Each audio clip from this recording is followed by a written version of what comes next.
Today, what I want to do is I want to talk with you about how to create a stupidly irresistible offer. And I'm going to talk about the 6 big mistakes that most entrepreneurs make that sort of get us stuck and cause us to get our offer wrong. So, I want you just to see my little finger here. This is probably the single most important thing that I can share with you today, and it's the number one. Okay, the number one. One of the biggest mistakes that we see so many entrepreneurs make is we never make a decision about the one offer. And so we dibble or we dabble. Okay, well, maybe I'll do this or maybe I'll do that.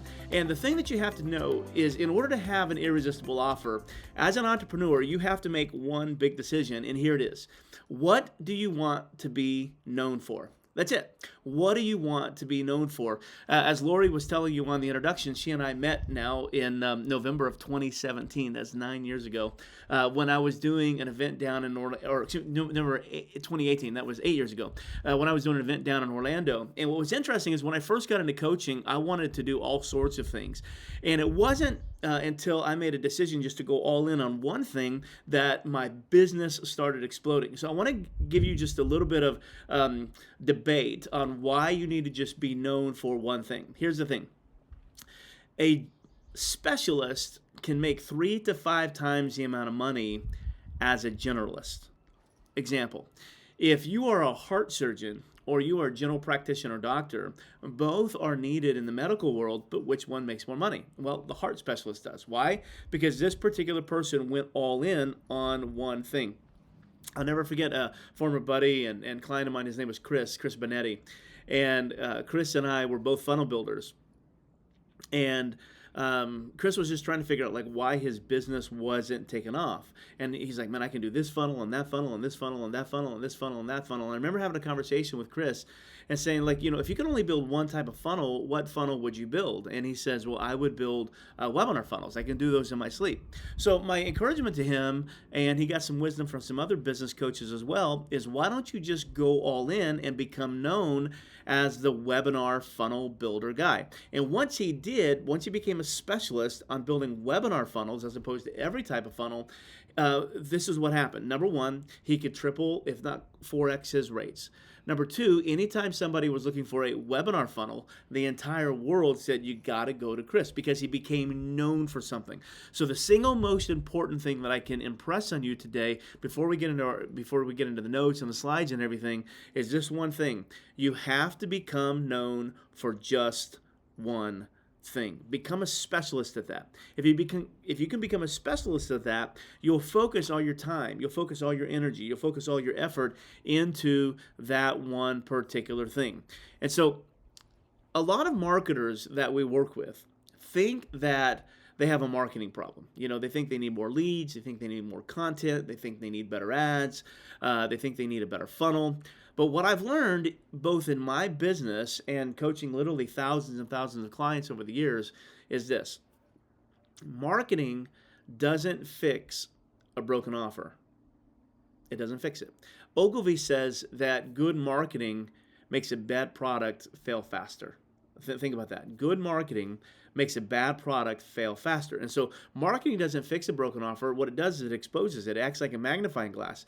And if your offer is weak, then if you have good marketing behind a weak offer, then you're just going to fail quicker. And so what you find is if your offer is weak, traffic isn't going to help you. It just puts more people in front of something that they don't want. And that's why you can have someone posting every day. You can have someone running ads. You can have someone building funnels. You can have someone doing everything right, but still struggling to convert. And the reason is because they have a weak offer. And so many of you think visibility is your issue. It really isn't. The problem is your offer. Russell Brunson says that if you take a business and you boil it down to figure out why it's not working, he says, I can narrow it down to 3 things: hook, story, and offer. And I just go a little step further and say that I've never really seen a business do anything well unless it has a strong offer. So that's what I want to do today is I want to help you understand your message. I want to help you understand your market. I want to help you understand your method. I want to help you build some version of a framework. But at the end of the day, you have a gap between your business and money. if you have a weak offer. So let me go ahead and share my screen with you here, and I'm going to jump in and I'm going to do this thing. It's called How to Create a Stupidly Irresistible Offer and the 6 Big Mistakes that Most Entrepreneurs Make. Now, I've only got a half hour to do this 3-hour training, so I'm going to talk really fast. I'm going to go really fast, but this thing is recorded, so here we go, okay? You don't have a marketing problem. More leads, more content, better ads, better funnels. Okay, the problem is your offer. Okay, now what is an offer? The first thing you have to know is that an offer is not your product. Okay, an offer is not your product. It's not your coaching program. It's not your course. It's not your service. What an offer is, it's how you package the transformation. I like to say, and we'll get to this in a little bit, that it's the transformation that sells. Okay, it's the outcome that sells, not the packaging that the outcome is in. And one of the things that we struggle with a lot of times is we try to make an offer like a really cool name or a description or something like that. And really what you have to know is that an offer is your transformation that's packaged, okay? And you have to know that, okay? So what I'm going to do here is I'm going to walk you through what I call the 8 pillars of a stupidly irresistible offer, okay? Now, there's a difference between an offer that just sits there, okay, and an offer that actually moves people. And there's an art between those. And what I've learned is when you take an offer and you just boil it down, so you take your offer, put it in that pan, and you just reduce it as low as you can go, there's really 8 components of an offer. So I'm going to break you through those. And and these go in like descending order. So the first pillar of a stupidly irresistible offer is this. It's the payoff statement. The payoff statement. Everything starts here. If you can't clearly articulate the outcome of your offer, nothing else matters. Okay? So one of the mistakes I see so many people make is they talk about like, well, I do coaching, or I have a program, or I help people grow. That's not an offer. That's a description. The payoff is ultimately the promise. Myron Golden, one of my buddies, says this. He says, a dentist, he says, doesn't sell, really long Novocaine needles and sharp drills, even though that's the process that they use to get your teeth right. What they sell is they sell pearly white teeth. So that's the outcome. You have to know what is the outcome. And too many of us are selling long Novocaine needles and drills. And you can't do that. Okay, so you have to get down and clear on your payoff. In fact, if you take nothing away from this today, remember that you have to become known for one thing. And if you can take what you want to become known with and create a very clear payoff statement, then you're fantastic. And so here's a couple clear payoff statements, okay? So I help online coaches land their first $10,000 client in 90 days. Very clean and clear. It's not that I have a coaching program. It's I help you land your first $10,000 client in 90 days. That's a very clear, measurable outcome. Or if you're a fitness coach, you could say something like, I help business professionals lose 20 pounds in 16 weeks. See, when the payoff is clear, what happens is your audience will lean in, okay? When it's vague, they scroll back. But here's really the most important thing you have to know about payoffs, is when you really don't know your payoff, you're the one that's confused. You're the one that's confused. And because you're confused, you don't have the confidence to sell it to your prospects, because if you don't know what it is, why in the world would they know what it is, okay? So you have to remember, people don't pay for the process, they pay for the payoff. Pillar number 2. It's what we call unique mechanism. Unique mechanism. Now remember, I told you these go in descending order. So the first one was the most important, and here's the second most important. Once the outcome is clear, you have to be able to answer why you. Because the fact of the matter is, most markets that you and I market in are very crowded, if not saturated. And there's a lot of people who promise a result. So what separates you is not what you help people achieve, it's how you help them achieve it, right? This is your method, this is your framework, this is your system. This is what gives people confidence that your result is actually possible. This is the secret ingredient behind your offer that makes it work. So many of you guys may know a guy by the name of Tony Horton. So Tony Horton ran a brand called P90X. Okay, he ran a brand called P90X. And when Tony Horton first came into the marketplace, what he did was he was like, I'm going to get into the fitness marketplace. But the problem is everybody else was in the fitness marketplace. So he was trying to figure out like what separates me. So he began looking at his audience. Now watch this formula. So this is a pretty powerful formula. So write it down. What he did was he looked at the audience and says, what are they trying to do? Okay? And then he said, why isn't it working? So he realized that they were trying to get shredded. And he said, okay, why is it that they're not getting shredded? And what he began to notice in the marketplace was when they first get a workout, when they first start working out, they get big results. But after a while, their body becomes accustomed to the workout. And they have this decay or this decline in the results that they're wanting. And so what he realized was, okay, what they're trying to do is get shredded. The reason why they're not getting shredded is because their body's getting used to the workout. And what they really need to do is they need to do something that causes their body to feel as if it's the first workout that they've ever done. And he coined a little phrase called muscle confusion. And what he realized was that muscle confusion was his unique mechanism. And if he could just get people to believe that if they could just confuse their muscles and every workout would be like their first workout, then they would go on to get shredded. So he went through this formula, said, what are you trying to do? Why is it not working? What should you do instead? And what unfair advantage would you gain if you did that? So did you follow that? What are you trying to do? Why is it not working? What should you do? And what unfair advantage would you gain if you did that? Okay, if you did that.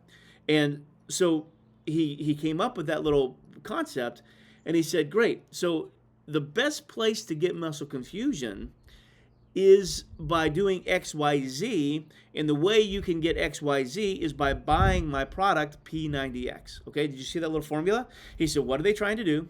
Why is it not working? What should they do instead? Okay, what should they do instead? If they did that, what unfair advantage would they gain? Let me teach the framework on how they can get that and then sell them a product where they can buy it.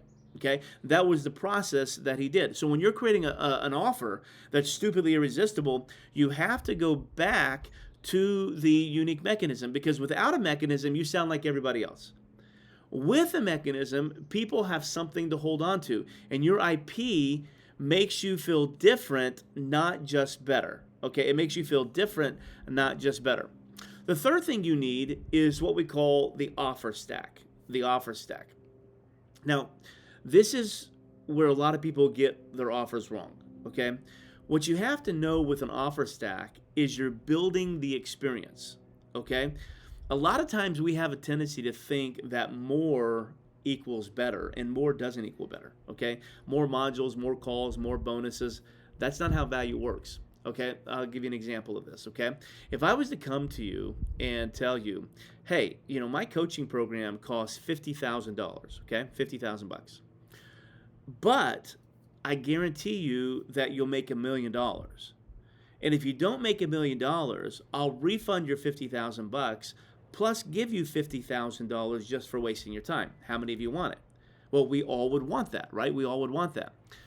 But at the end, you really don't want that, because after you wire me the $50K, you come into my program, I tell you, oh, by the way, it's only going to take you 40 years in order to get you $1 million. Well, now you're all ticked off at me, okay? Because you don't just want the result, you want it in this short amount of time as possible. So one of the mistakes that we make in our programs is we keep adding so much value, we think, we actually are just adding stuff to the process, that we believe that that's what our prospect and our clients want. And really what we find is that actually slows the whole thing down, because value is not how much you include. Value is what supports you to guarantee you to get the result that you want. That's actually what value is. And what I learned a long time ago is value is not what I give. Value is what your client interprets. That's what value is. If I give, 12 coaching calls, and I'm thinking, hey, my time is valuable, and so therefore I'm giving you value, but my audience interprets it as, oh gosh, I have to wait until 12 calls in order to get a result. I haven't added value. What I've done is I've slowed them down to the result that they want. Okay? So what you have to be able to do is you have to put every piece of your offer through a filter, and every piece of your offer should answer this one question. Does this make the result that I promise more likely? Okay? Does this make the result of my offer or the promise that I'm making, does it make it more likely? Okay? And if it makes it more likely, then it belongs. If it doesn't make it more likely, then it doesn't belong. And this is where your structure of your offer creates confidence in not only you as the person selling your offer, but in your audience who's buying the offer. Because when someone sees your offer and thinks, okay, that makes sense, I can see how I can get from where I am to where I want to be, that's when they start to believe. Okay, that's when they start to believe.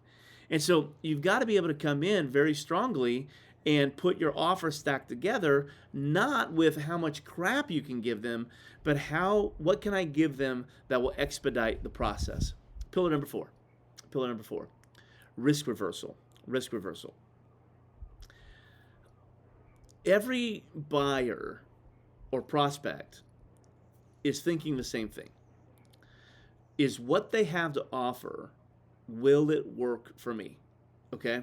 You can have a great system, you can have a great offer, you can have a great outcome, but if there's too much perceived risk, then what's going to happen is your audience is going to stall. They're going to hesitate.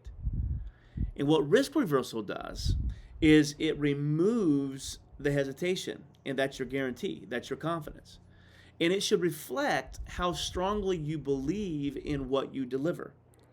And if you're confident in the result, then your offer should communicate that. If you're not confident in your result, your offer will also communicate that.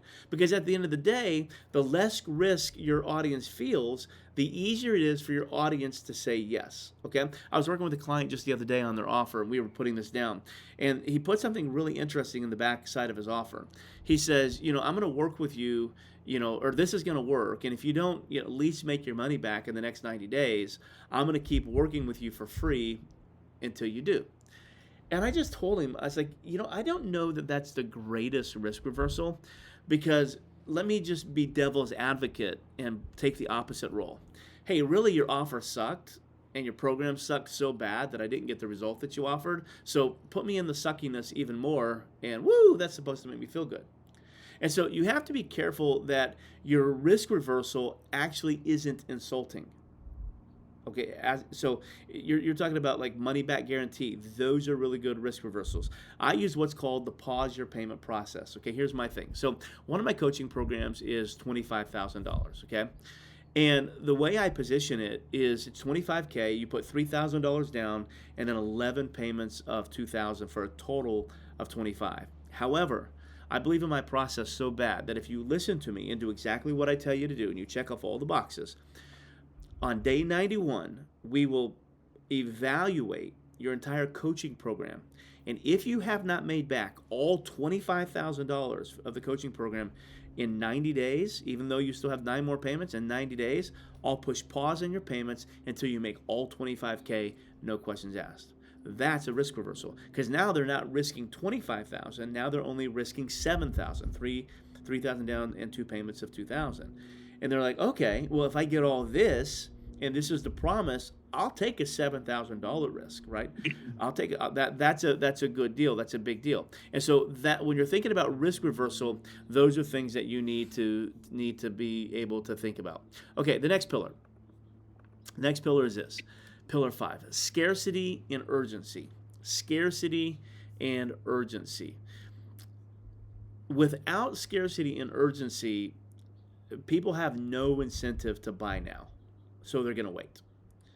And typically when people wait, they're not going to buy. And it has nothing to do with how good your offer is or isn't. It's because you haven't given them a reason to move now. It reminds me of when my kids were younger, okay? And I would try to get them in off the playground. And I would say, come on, Olivia, come on, Archer, let's come inside. No, we're good, Dad. We like playing in the sandbox. No, I need you guys to come in. And because there wasn't any scarcity or urgency, they just stayed in the sandbox. But when I said, Hey guys, I just got you guys an ice cream cone from McDonald's and it's melting. You better hurry up and get inside and get it. They would drop what they were doing. They would get up and they would run inside as quickly as possible. Why? Because there was built in scarcity and urgency. And that's what a good offer does, okay? It creates movement. Okay, so you want to put in things like deadlines and limited spots and real constraints. Don't do anything fake. I'm not talking about fake pressure. I'm talking about giving your audience a real reason to decide. Because people don't make decisions just because your offer is good. They make decisions because they don't want to miss it. It's called FOMO, fear of missing out. So you have to be able to put FOMO inside of your offer. The next pillar, pillar number six. This is pricing and positioning. Now notice it's all the way down here on number 6, okay? Because they're going in least, the least important, okay? From most important to least important. But your pricing and positioning is actually where a lot of people can begin to undervalue what you do, okay? So a lot of times what we see coaches do or consultants do or entrepreneurs like yourself do is they price based upon time, or they price based upon session, okay? Or they price based upon what they think people can afford, or they price based upon what everybody else is charging. But the market doesn't pay you for your time. It pays you for the change you create. That's why I told you earlier, like if I had a coaching program that was $50K, but I guaranteed $1 million, and if you didn't get $1 million, I'd give you your $50K back plus $50K for wasting your time, everybody and their brother would take that. Why? Because the $1 million is the clear and valuable outcome, and then the price becomes logical. And for me, I've raised my price over the years from a few $100s to tens of thousands of dollars, and now I even have a $100,000 offer. And what I learned is I'm giving basically the same core knowledge and the same core process, but the difference is I've understood better the value of the transformation that I bring. So for instance, I have a $100,000 offer where I teach somebody how to create a 6-figure keynote, and we write a book and we put them on stage, and then we put a publicist to get them out there, and we get them on TV, and we write all these articles for them, a full-blown thing, and it's $100,000. And when I look at that, it sounds like a lot of money until you realize the value of the transformation that they can get. Most people who do this are making multiple 6 figures in a matter of weeks. And so because of that, $100,000 is nothing because of the value of the transformation.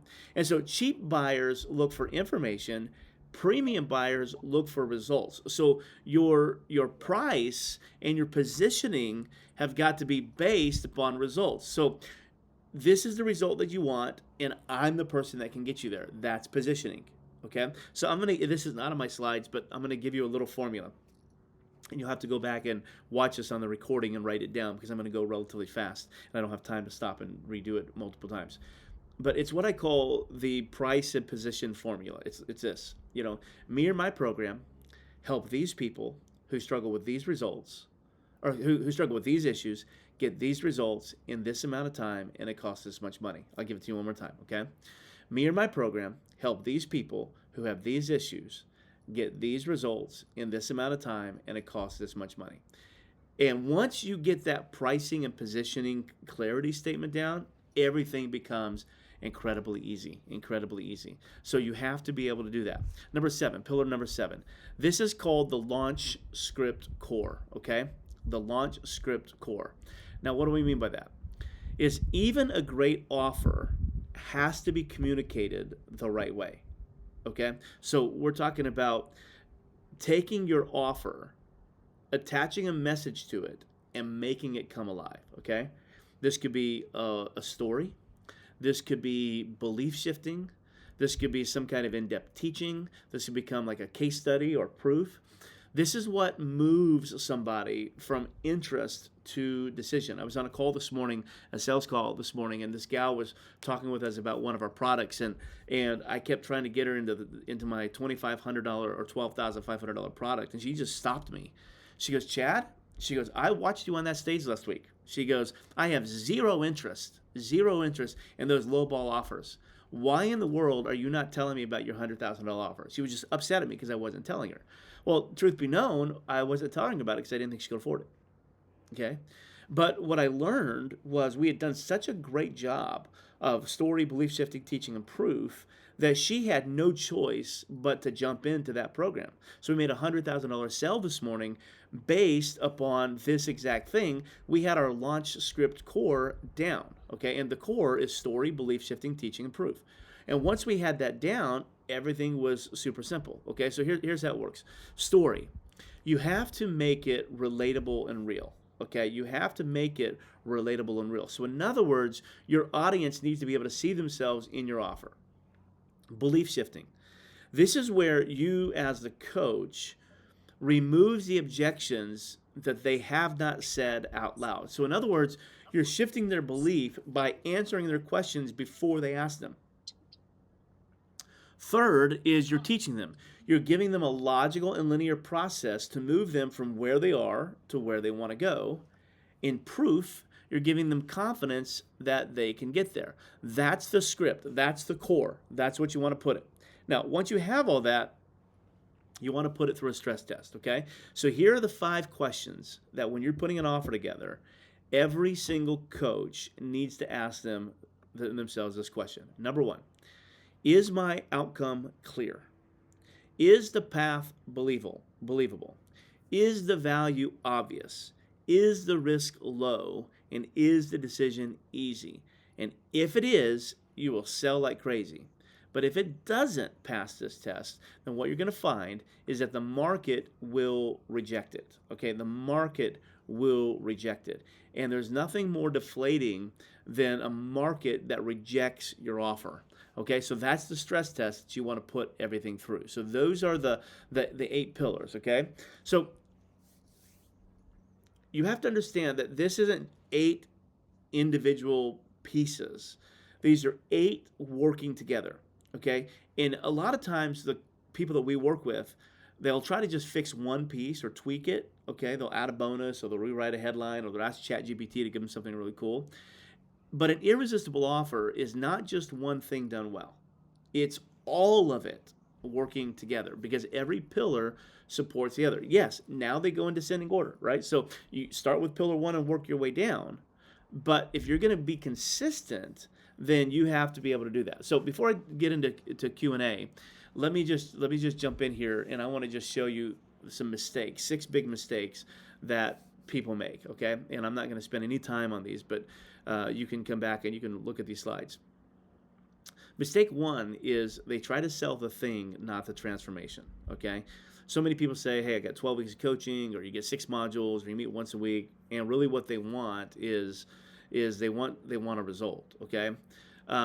Nobody wakes up and says, you know what? I really hope I get to buy somebody's coaching session today. What they want is they want the outcome. The second mistake is what we call a vague outcome. Okay, so you understand the outcome, but vague. So in other words, your outcome has to be measurable. Okay, when you say things like "I help people grow their business," or "I help people with mindset," or "I help people get in shape," that's not measurable. Okay, that's a category. It's not an outcome. If you could offer, or excuse me, if your offer could apply to everyone, it won't connect with anyone. Okay, write that down. If your offer could apply to everyone, then it won't apply to anyone. Okay, so what you have to do is you have to be very specific with the result, and the more powerful and more specific, the more powerful the pull.